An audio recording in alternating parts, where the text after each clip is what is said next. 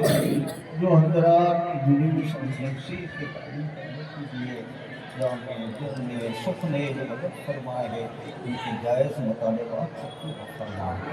مسلمانوں کی جان مال عزت و آبرو کی حفاظت فرما۔ جو پریشان حال ہے مولا ان کو پریشانیوں کو دور فرما۔ جو بیمار ہے مولا، سب بیمار ہے مولا، دواخانوں میں گھروں میں پڑے ہوئے ہیں، تیرے حبیب کے صدقے میں انہیں شفاء کاملہ عاجلہ عطا فرما۔ اور مولا ہم اپنے وقت پر خاتمہ بالخیر فرما، خاتمہ بالخیر فرما، خاتمہ بالخیر فرما۔ تیرے حبیب اہل بیت کی محبت ہمارے دلوں میں پرورش فرما۔ جو بزرگان دین جو علماء ہمارے نصیب فرمائے، کتابات پر عمل کرنے کی توفیق عطا فرما، عمل کرنے کی توفیق عطا فرما۔ صلی اللہ تعالی علی خیر خلقہ ونور عرشہ سیدنا محمد وعلی آلہ وصحبہ اجمعین برحمتک یا ارحم الراحمین۔